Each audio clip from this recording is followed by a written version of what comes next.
Hello, everyone. Happy Tuesday, August 15th. We're back to normal plant-based morning show, sponsored as always by Compliment. Lovecompliment.com is where you can find all that stuff. I'm Matt Frazier.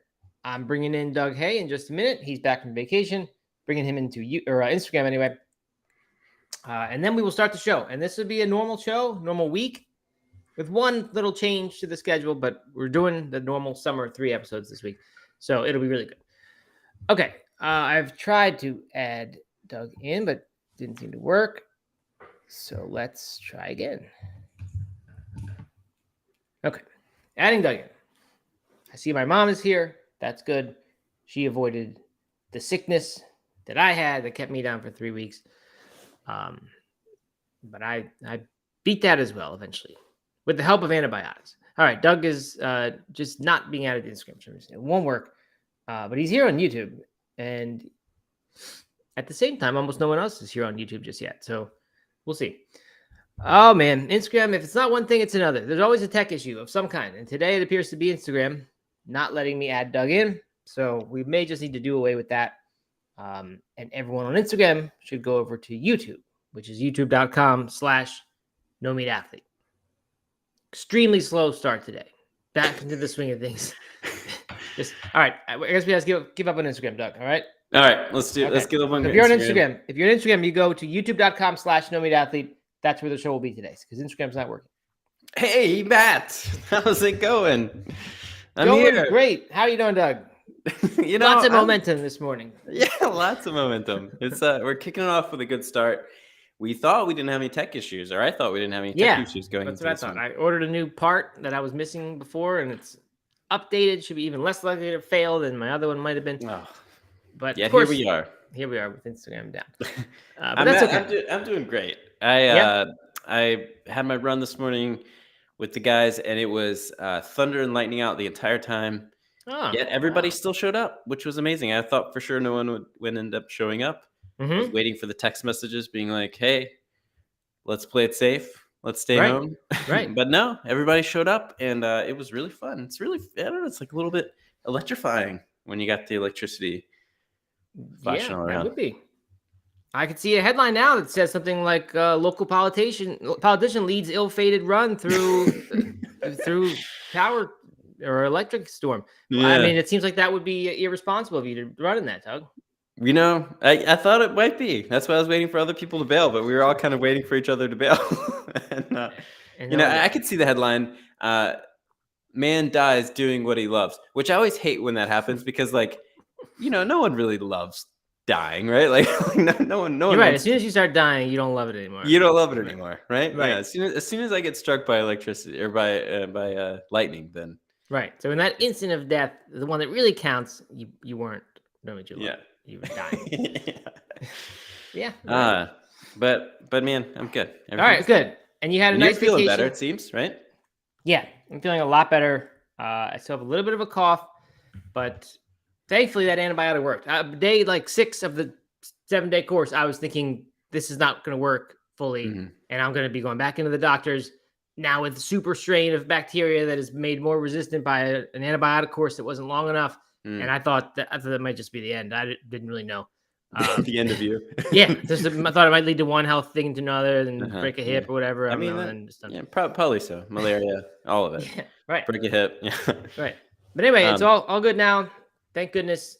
We're fostering a new dog, so that's kind of I saw that. Little excitement. Yeah, it's good. But yeah, just back in the swing. Have my golf tournament later this week. It won't affect. Well, it'll make Thursday's show a little earlier, but we will be still doing our 3 shows this week. So I'm doing the annual routine of trying to get to the range as much as I can in the week leading up to the thing. How's that working out for you? Not so great. I mean, it's okay. I'm getting there. Been there twice now, but it's the same story as every. And then I'll come back from this one, and I'm going to say next year I'm not going to do this. I'm going to be really committed to golf. I think. But do you ever play a round? Like, I mean, when was the last time you played a round? Was it the last tournament? Yeah. Well, 1 year I played like twice in between the 2 tournaments, and I think I did really well. I think it was great. I mean, I really should just go do that. Yeah, but I won't. Probably won't. All right. I want to hear about your vacation. You said this was a really good one. It was. Which is good because it's with the family. It's not always doesn't always feel like a vacation. No, this one I think it was the right place. It's like very low key. Right. Everything was easy. Daughters are a little older now, right? So girls are a little older, but even there was even a difference between this vacation and the lake vacation that we had before, which felt a little more work, right? A little less vacation, but people slept well. We tried melatonin for the first time. I'm not condoning giving your kids melatonin all the time, but we did it for a couple nights at the beach, and they just like zonked right out. And wait, why did you do it? Why'd you do it at the beach?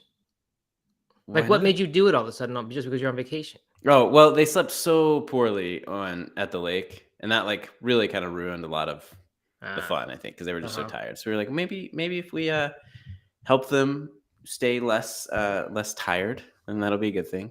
Prioritize sleep a little bit, and it worked. Honestly, I mean, maybe they were just tired because we had really full days and lots of fun activity in the sun, but they slept great, and that made a huge difference. So did that, but it's just I've realized I kind of want to live the life of a retiree in Florida.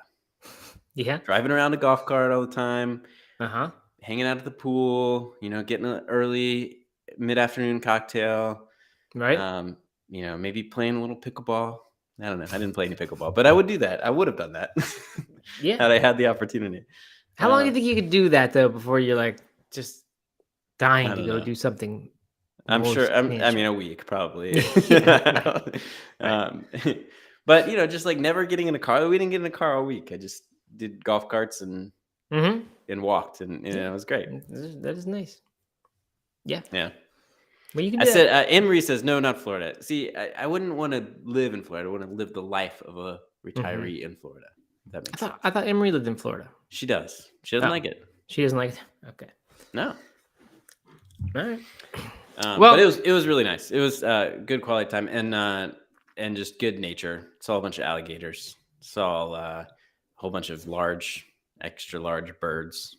I think I shared last week that we saw a sea turtle hatching, which was incredible. Yeah. So it was good. Very good. Yeah. I love birds on vacation. It's always a nice little treat. Cool. Good. All right. Yeah. I mean, I don't have too much else. I don't think. It's just been recovered. You know what I started doing? I started playing a ton of FIFA. Legend of Zelda. Oh, Zelda. Okay. Not the original, but the Nintendo Switch version, which came out in 2017, Breath of the Wild. And because it was while I was sick and I couldn't really do much else. And then I just got totally addicted. And now I'm just like, it's every free hour. I'm just going back to it. And and in 30 minutes turns into 2.5 hours easily. Just gone.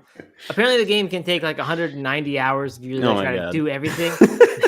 But it can be as little as 50 if you kind of rush through it. But I'm not a good gamer anyway, so I think it probably double those counts for me. Isn't there a new Zelda? Yes, there's a new one which is like a direct sequel to this one, and apparently I think it's even better. People say so. I don't know. I haven't thought quite that far ahead if I'm going to do that, but for now, I'm just loving this one. I mean, I've not liked the game as much in a long time. Had you played much of it before, or did you just? No, I mean, no. We bought it a long time ago, but Holden was kind of too young for it, so he played a little bit, and then I just didn't have time or wasn't interested back then. But and it's single player. It's something really that you just play by yourself. Yep. But it's fun. Hey, man, it's really fun. Right on. Yeah, I mean they're good. I like video gaming. I used to kind of poo-poo it a little bit. Think it was a waste of time. But I turned over a new leaf. I don't care about wasting time anymore. Wait a minute. When did you poo-poo it? There was a time and that everyone who's listening to this podcast probably remembers. Yeah, then I liked it. I'm saying between like college and age 35, I was like, if you're playing video games as an adult, you're a loser. You need to do things with your life that isn't that. But I was wrong. So did you just become a loser, right. or did you just, or do you? I've embraced, I think, loser habits. I just don't. Okay. Obviously, you have to tend to responsibilities of life, but how you spend your time, I think you just do stuff that's fun. I mean, it's what is it? I mean, I got no problem with it. Like you said, with the Florida golf retirement or Florida retirement, right? Like it's people could judge that and say, well, come on, it's just, or like a cruise vacation. Like you shouldn't do that. You should go do things that give you culture and teach you and all. I mean, whatever. Do whatever's fun. That's what I think. We don't have enough fun. Yeah, no, I'm with you on that. I'm not personally much of a video game guy, but I don't look down upon video gamers at all. Yeah, I'd rather board game. yeah, I mean, it's not that much different. It's a little more social, I guess. Yeah, but maybe. And unless you're like really into it, and then it's like no talking. All right, Mr. Jeffrey says choosing play is super important, and he's right. He also points out that a rain run is great. That is a rain run is sometimes really nice. Was yours rainy or just lightning today? Oh, it was dumping rain. Yeah, full on thunderstorm. Yeah, good, nice. All right, what were you gonna say? Hey, I want to give a shout out to my wife. Oh yeah, she ran a race? No, not till October. Okay, but it's her birthday. Oh wow! Happy birthday, Katie. Yeah. We did breakfast in bed this morning. Or I did breakfast in bed for her and the girls. What was it? Southwest style? yeah. Breakfast burrito. No, no, it wasn't all that special. I don't want to talk it up too much. It was a smoothie, fruit, bagel. That was about it. No, yeah. But it was in bed. Hey, it was in bed. Yeah. We'll have a nice dinner tonight. So yeah, happy birthday, Katie, and you had asked if I was training her, coaching her. Right. Well, she has recruited this whole crew. She has like 6 or 7 girls now, or women now that are running with her, and it's awesome. Like they're training together and doing all this thing. And collectively, they decided that they needed a training plan and they wanted me to write it. So I have officially written the training plan for her whole crew, which is fun. And okay, they all have the same level of experience running. No, a couple of them have run halves before, but it's been several years, so they're all relatively around the same. Okay, the same level. What's the furthest that they'll run in preparation for this race? 12. I got them up to 12 on trails. Yeah. That's pretty close to the full distance. Yeah, I know. But I think with a half, it's good. Yeah. I think you could probably get away with 11 or something, but I think it's you're not really running a lot of risk of injury or something like that by going up to 12. Right. Good. All right. Good. Well, that's fun. That'd be nice. We'll see how she likes it. I know. I have this fear that I'm just going to injure all of them. And unless her husband might have penciled in like all these unnecessarily long runs so that you get all this free time or something like that, like a wife. But then I guess you got to watch. Yeah, but then I got the kids, right? So maybe Les husband would have put in minimal training and not had her adequately prepared. Yeah, exactly. Yeah, so she never had the baby. No long run over 6 miles. Yeah, the can't be gone longer than an hour. No. Good. All right. Well, that's very nice. Glad to hear it. Keep us posted on how that goes. Okay. So let's get into what we've got today. Very short weather report, but that's okay. It still is one.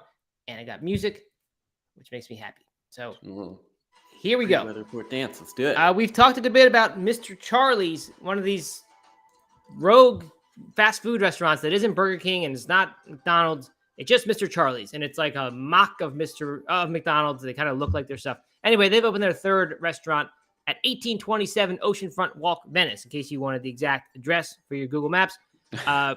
Venice Beach just got weirder, says the company on Instagram, using sarcasm, which is part of its marketing strategy, says Veg Economist.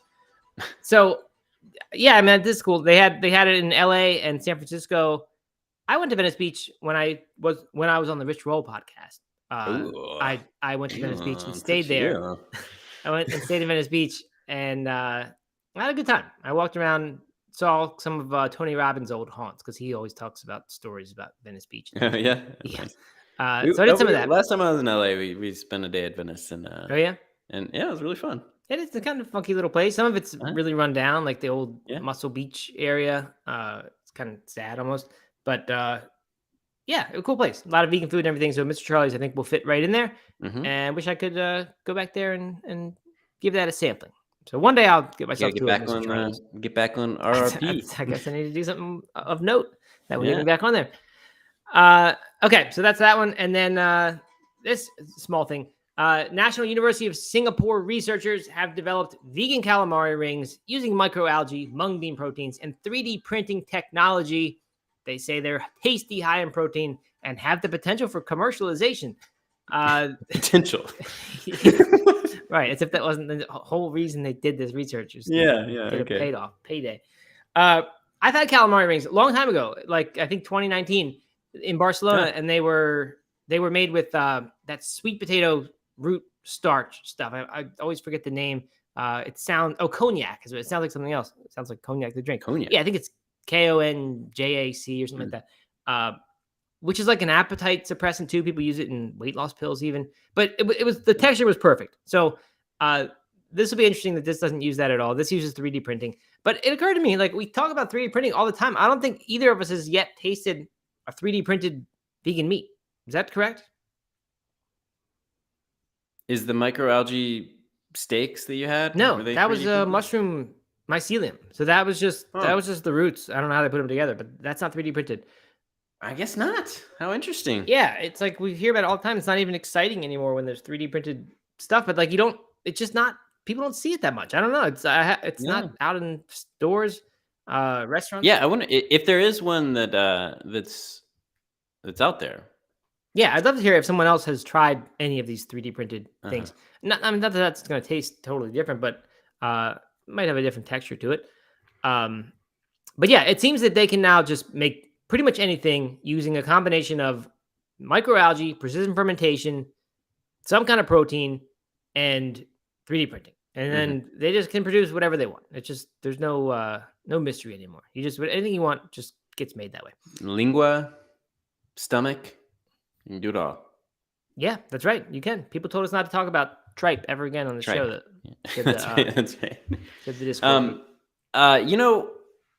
In addition to the 2023 being the year of the mushroom, which, I would argue as a little bit happened, not in the way that I anticipated it being, but... you haven't exactly been the ambassador for that. I know, I really haven't. I've failed miserably at my job. I think we predicted that this was the year that vegan seafood was going to be a big thing. And I think we said that. I got pretty hyped on the tuna. Right. I've never purchased again. The crab cakes were good. But then we've kind of there hasn't been a lot of that. So calamari, bringing that back.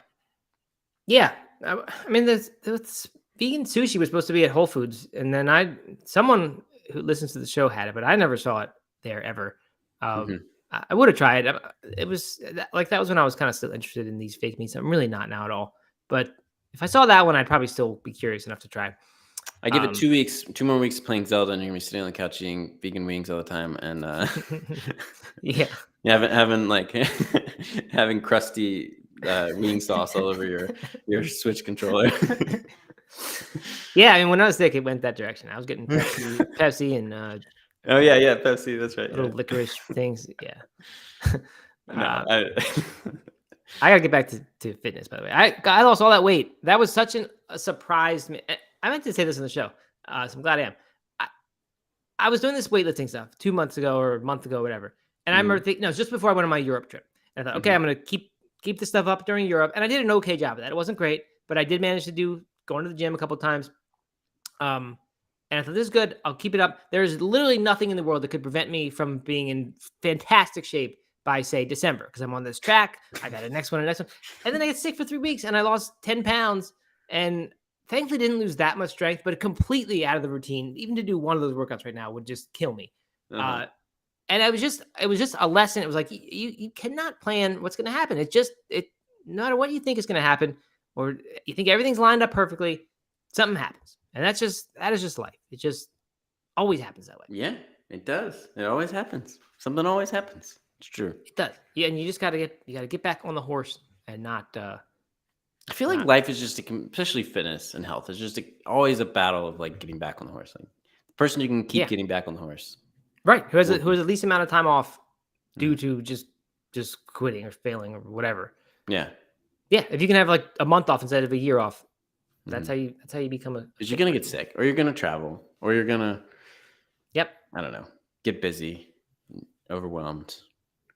I'll tell you what the good thing is, though, about the sick, it made me stop drinking. I just haven't had a drink in a long time now, well over a week, and I just got out of the habit. And then it was like, and I said, okay, I'm out of the habit. And I'll just keep going with it. Then I got this golf trip coming up that's going to I'm messing up again.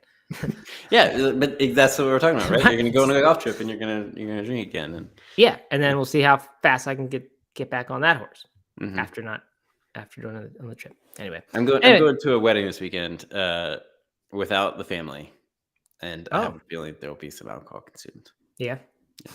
You're not gonna drink. You're not gonna bring your own Athletic Brewing 6-pack. I don't think so. I don't think so. No, I don't think so. Well, there's time and place for everything. Yeah, totally. Better to if you renounce something, then it has power over you. I read that recently in a spirituality type book. That when you renounce things, you're just giving them power. So you don't need to renounce. You just say, I don't necessarily need this. I don't need to abuse this. But if it happens, it happens. So that's my new outlook. I have a new outlook. I've turned a corner somehow. My brush with death, I think, made me. Your brush with death. Oh my God, I was probably closer to death with the lightning storm today than you were with your cough. Hey, interesting though, Doug, that you favored the beach vacation over the lake vacation. I wonder. I know, right? Yeah, Katie and I were talking about that too, because going into the summer, I would have said beach. Lake vacation number one, but no. I was digging the beach life, the salt life, as they say on the t-shirts. That's right. All right, good. Well, let's get to our topic today, which is kind of a loose one. It's this thing that we talked about last week when Beyond Meat lost 30%, or not lost, their sales went down 30% compared to last year's sales at the same quarter two. That led many outlets to proclaim the end of plant-based diets and, of course, the end of plant-based meats, but even more than that, just the end of plant-based diets. Everyone's sick of plant-based diets. We've seen this thing that people, when you don't label things vegan or vegetarian, people are now more likely to want them. I saw someone shared in Discord this article about hospitals taking that tack, saying environmentally friendly type stuff, which I guess is not as much as a turnoff. I would think that would turn off the same people that that turns off when you say vegan, but apparently that's a little different.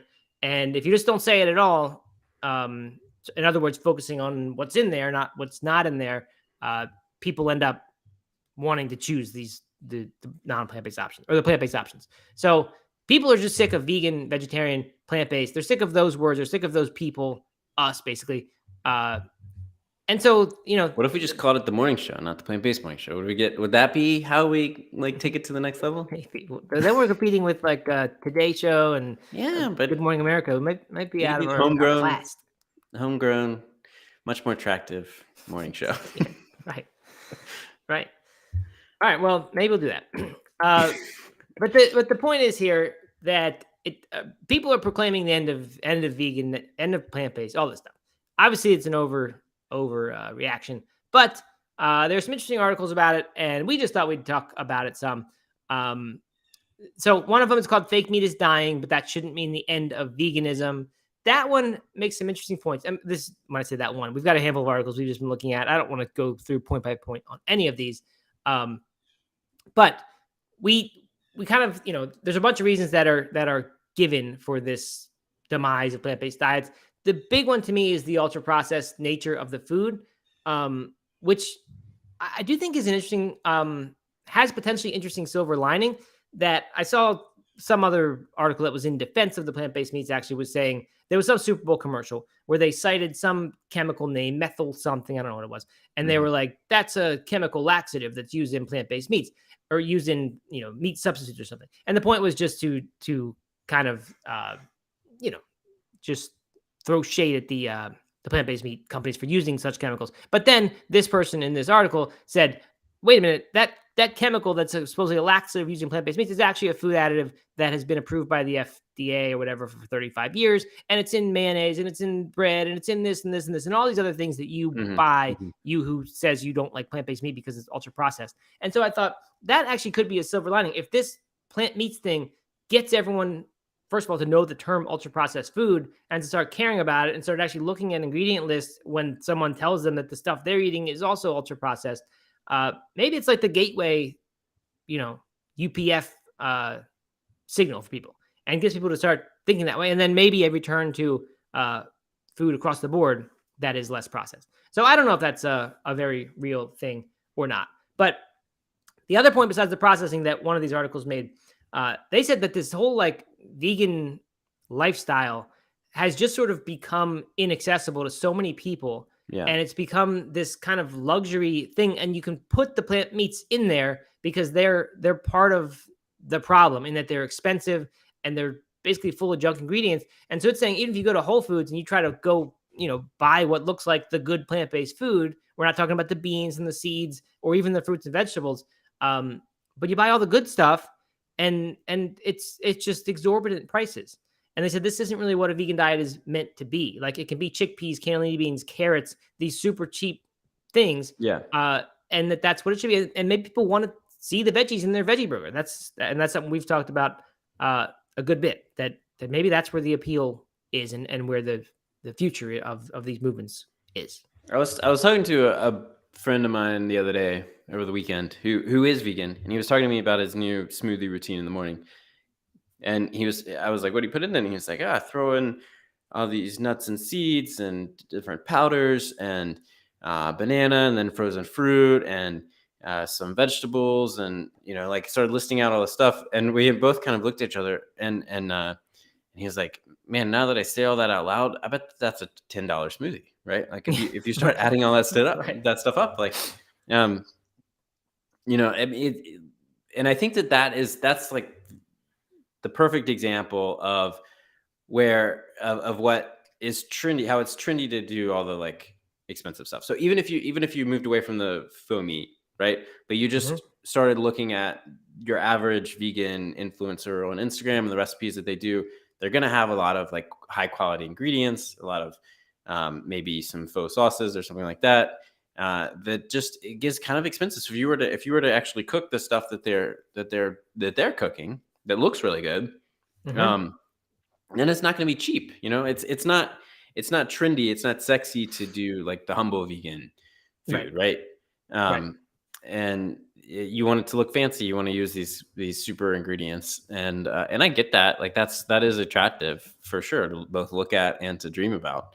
But if that's what you think veganism is, then I mean, you're going to try it for a few weeks and be like, my grocery bill is just skyrocketing. Yeah. Move on. And I guess those foods, like, you can do that without eating junk food or ultra processed food. And a lot of those things are that way. I do think it's pretty easy for that to quickly take a turn into those things when suddenly you start putting, different kinds of milks or whatever in there. And, not that the milks are always ultra processed, but I do think that's kind of a different area even than I'm talking about with the expensive processed foods, because there is that world, and this article did sort of mention that as well. This, like, you see a lot of vegan restaurants, and honestly, these are the restaurants that I don't really like very much. These vegan restaurants where you go and everything is about the fresh raw foods, and they have the burrito that's wrapped in the collard leaf, and all the, and they never have a normal pasta on the menu. The pasta always is going to be some kind of vegetable thing. And like, it's beautiful and colorful, and it does taste good. It's not that it's not good, and it tastes very, very different from traditional food that you eat. But like, that's just gonna leave hungry. Yeah, right. You leave hungry, and it's expensive, and I don't know. It's just not that good. Like, it's fine. I like to do it now and then. It's fun, makes you feel good. But I can't imagine like eating my diet based on that. Like, at some point, you got to just eat some beans and rice, and like, it's not colorful at all, but it makes you feel good if you put a little sauce. And it's probably good for you. I mean, it's like not that the raw vegetables aren't good for you, because they most certainly are, but you gotta add in the beans there. You gotta add some starch in. Right. So I think you and I are both saying we need a little more humility in the diet. Like, get rid of some of the expensive stuff, get rid of some of the colorful things. As much as fruits and vegetables are great, like, it's okay just to eat the I mean, really what is like the Blue Zones type of meals, and a lot of other countries less developed perhaps, use lentils in their cooking and different grains. Yeah, there you go. That's what I was about to say. You're humble. The perfect food. Yeah, lentil soup. Lentil soup. So yeah, I don't know. I mean, like, that does to me seem like the future of these diets, and it does seem like the healthiest, most practical version of these diets that you can do. I do wonder that, like you said, like that's not really going to be attractive on somebody's social media feed, and I don't. It just until there's like a cultural shift, I don't think we're going to go there. I don't know if we've even ever been there. There's been those vegan on the cheap books or $5 vegan books or whatever that have cheap food like that. But it's just not going to be anybody's aspiration, I don't think. So I don't know, if that is really practically the future of these diets, but maybe it is. Yeah. I don't know. Hey, one quote that I want to call, this is kind of a shift in topics here, but this is from the fastcompany.com version of the article. Let's see, what's the headline here if you want to look it up. The headline is, "What does a plant-based diet look like? ? Nothing like the tech companies would have you believe." Yes. And it's about no punctuation, but also no punctuation, like no period at the end of the sentence. Yeah, that happens a lot, actually. And it does weird me out a little bit. But yeah, they do it. That's why I don't put two sentences in one headline. It just solve the problem by not doing it. Make the other one the sub-headline. But whatever, people are going to do what they're going to do. This one, by the way, this woman, Alicia Kennedy, and her book is No Meat Required, and it is out today. It's all over the place. She's in one of the other articles that we found. Yeah. She's also the feature in that. So she's doing a great job with her PR. The book actually sounds very interesting. I think it's like a history of plant-based eating in the Western world. Not just Western, no. The cultural history and culinary future of plant-based eating. So it's kind of interesting. I'll be curious to check that one out. But anyway, you had a quote. What do you want? Yeah, here's her quote, and this is from the article. Then it quotes the book too. In her book, she draws parallels between the new products she calls quote tech meat and the traditional meat industry, highlighting how these products still center meat on our planets. And failed to address the issues with the food system. So now quoting the book, even without actual beef, how does a corporate tech faux meat patty manufactured from genetically modified soy protein, served by underpaid labor and likely garnished with a tomato picked by a slave wage worker on a bun made of GMO wheat flour, truly change the food system the beef built? Yes, that stood out to me as well, because like it almost seems like a conspiracy here, right? Like they gave us these meat burgers instead, or these fake meat burgers instead, and said, "Here, now be happy with this. Those of you who are concerned about, animals and the planet and all this stuff, just slide this into that spot where the meat goes on the plate, and everything will be good now." But of course, they would say that. It's the same system, right? The same forces are going to give rise to the plant meat industry as gave rise to all the other industries, or the regular meat industry. And it's just part of the same whole problem. And this gets back to what I was saying about maybe people will see that now that this one ingredient's ultra processed in there and they're afraid of it, they can realize that everything else in that standard American diet they're eating is also ultra processed, and eventually lead to the revolution we need, this overturning of the plate, and says, we're not going to do this whole thing anymore. We're just going to eat lentils and save the world. Lentils and mushrooms. Yeah. But no, I think it is a really good point. She says in one of the other articles that these tech burgers were only ever a distraction. And, it might be right. I mean, really, like it's very interesting in hindsight that these things that everyone, including David Chang, the famous chef, said it was going to change the whole game. And you and I were saying the same thing. Good Food Institute, they're still beating the drum of plant meat burgers. They think these, protein innovation is kind of the only way to address the coming demands for meat and protein is with these beating the drum of the cultivated meat too. And good. I mean, that's interesting. That I guess that doesn't get away at all from the same system, right? Because that if you make the cultivated meat and put it in the same place as the other meat, we've still got all the rest of the problems to deal with. I mean, half the tech meat out there is designed and created by the regular meat industry, right? I mean, it's the same companies. Obviously Beyond and Impossible aren't, but several of the other ones are. Yeah. So it just kind of, I don't know. It for me makes the whole thing a bigger question than like, is this the end of plant meats? Because if it is, and I think maybe it is, and maybe we will look back and say, wow, like that was such a silly thing that we all thought that was going to be like that was going to flip the food industry and make everything better as far as animals and the planet go. Because you have, I guess it's appealing to think of a solution that actually also addresses health, that takes all these three things. And you're not going to convince me that these I know there's different studies and things that talk about some of them being healthy and some not. But if you just swapped in plant-based meats for all the regular meat, you're not doing anything. You're making zero dent in the health terribleness of our diet. So to me, the solution, whatever it is it's going to be one that addresses all those three things.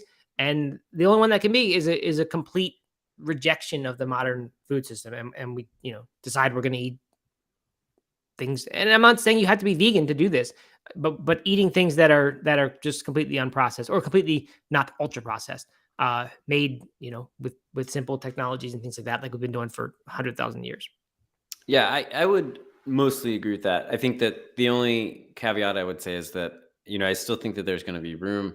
There's always room for you don't have to eat a perfect whole food plant-based diet all the time. That you're growing everything from your garden and whatever. There's room for the fancy tech meat from time to time and whatever else. I want to get to some of the comments. Okay. Mr. Jeffrey points out that speaking of, this was going back to our humble food not looking very sexy. Carly at Plant U does a pretty good job with her scrappy cooking Instagram videos. I was going to call that out, so I'm glad you did. Because I feel that same way too. And they're still colorful. Maybe it's color grading. I don't know, but that's Plant U on Instagram. Yeah, at Plant U, and she does this series of, I think, what are they? Stories? I don't know. The stories or posts? Reels. Posts. Okay. Anyway, she takes an ingredient that would otherwise be thrown out. I think it's always would otherwise be thrown out, and then makes something pretty good out of it. And she does a really neat job of that. Like banana peel bacon we had in my house once. Oh, thanks to Carly. And then Kate, aka Rivercat 0338 says, I hear from so many people that they wrong one here. I hear from so many people that they'd like to eat more plant-based, but they just don't like vegetables, beans, etc. And then she goes further to say that they've only ever had them when they're prepared poorly. Which I mean, I think that's like a real problem. Honestly, I think a lot of people, I think a lot of people just have grown up in different ways, eating vegetables that weren't added a lot of seasoning to them, didn't have a lot of seasoning, and they just kind of think of that as the vegetable that's on a plate, and they try to avoid it. Yeah, and I used to think, and I think a lot of people put forth then the only solution is for everybody to cook at home, and they point out the cooking stats, and everybody has these nice kitchens, but nobody actually uses them. And we go out for more and more meals, or we order in more meals. But with the technology now, with these food delivery things, I think you can get really amazingly prepared beans and vegetables and really healthy foods that are, have preserved most of their nutrients, and they're good. And you can do any level of cooking that you want. You can get the ingredients already prepped. Or you can get the meals already made, frozen, or whatever other form. And obviously, the more this stuff's processed or cooked for you, the more you're going to pay for it. So it's not like this is a cheap solution. Yeah. Cooking is that cheap solution, but then it costs time. But I mean, something's got to give somewhere, right? It's not you get all the food you want for free and don't have to do anything to get it. So you gotta be willing to sacrifice something. And I think, I don't know. It doesn't have to be cooking though. I think that all this technology, instead of going into making better and better Beyond Burgers, can go into getting people to eat more and more beans and vegetables and closer to their actual How do they do that though, healthy state without making them taste better and like modifying them to processing them? I mean, you don't think in the past 15 years the quality of fruits and vegetables and beans you can get at home in prepared meals has improved? Oh, you're saying prepared meals of Whole Foods? Yeah. Yeah. Okay, I got you. Yeah. Right. The technology should go into delivering these things, or distributing or whatever, so that people can get these things instead of. I see what you're saying. Do you think that the frozen Hungry Man microwavable dinners have changed much? Like, have they improved, or is it the same? I have no idea. I have a feeling it's just gotten more and more ultra processed. That sort of same evolutionary path where the things that get consumed the most calories get consumed is what survives on the grocery shelves. So they probably just move in that direction, unless they've got a line of healthier ones. I don't really know. but tons of companies have sprouted up that offer the same thing, just healthy versions. Mm-hmm. You know what I did the other night, which isn't really that unusual, but it is for me for whatever reason. I had never done this before. This was at the beach. We were trying to shop for whatever the easiest meals we could make. It took the least amount of time to cook. Mm-hmm. So we could come in after a big beach day and just whip something up. And of course, Lean turned and looked towards burritos, obviously. And I went and I bought the like pre-cut frozen like onion and pepper mix in the frozen aisle. Yep.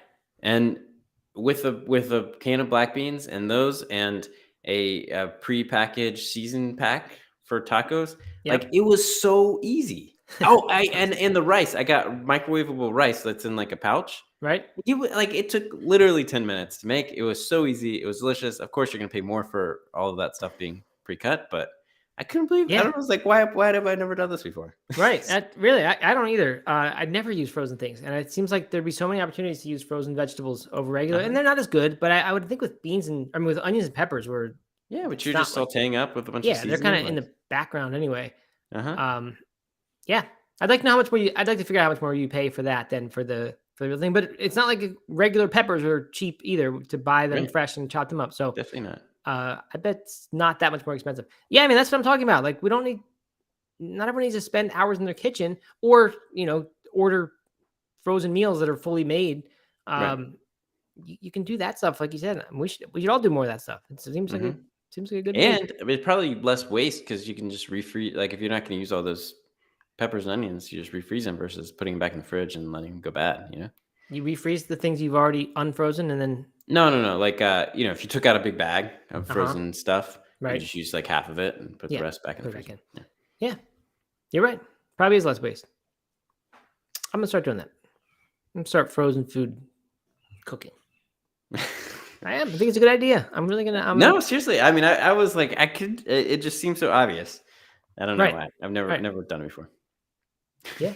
I mean, I shouldn't say I've never done frozen vegetable before because of course I have, but not these packs of bunch of different vegetables all mixed together. Right. Good. All right. So there's your solution.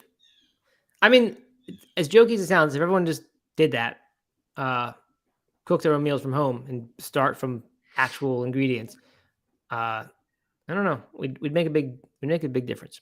Mm-hmm. So there's your future of veganism: buying frozen things. No, I don't know. I don't know what else to say about it. I mean, there's much more color to the story. The plant meats are thriving over in Europe. That industry, it's not. I shouldn't say thriving, but it has grown every year since 2020. So it is actually increasing instead of decreasing. More and more fast food adoption of plant-based meat. So I don't know why the story is so different there. What we're seeing here and the way I feel about these foods now, it makes me think that eventually Europe's going to have the same backlash. But who knows? Maybe I'm not being sure. No, maybe not. I think it was Mr. Jeffrey. Somebody said last week that the future of vegan meat is in restaurants, in fast food restaurants. In fast food, yes, he did, and I agree with that. So yeah, maybe in the context that they're using it, because I doubt too many people are buying vegan burgers over there and cooking them at home, because I don't think people think of hamburgers like that the way we do here. So maybe the way they're doing it is future proof. I don't know. Okay, good. Well, that's all. Nothing else here. Hello to our Twitch viewer. Oh, good. Yeah, Twitch people get mad if you don't recognize them. Well, that one person did. Yes. Hello, Ali Lip RG. Okay. Well, so we're back. This is a mostly normal week. We'll be doing a show tomorrow. We'll be doing one Thursday. The Thursday one will be a little bit early, probably, so that I can get out of here up to my golf tournament. Remember last year, Doug, I did one on the road from like a parking lot when we were still using the phones and we didn't have the big good setup. We certainly were doing on YouTube. Hey, remember that time we were mid-episode and somebody got in your car or put a kid in your car? Yes. That was so weird. Yeah. All right. Well, good. We'll keep everybody posted in the Discord, nomeatathlete.com/Discord. share the time there. We'll probably share it tomorrow on the pod as well. But yeah. All right, good. Well, then enjoy your Tuesday, everyone, and we will be back on Wednesday.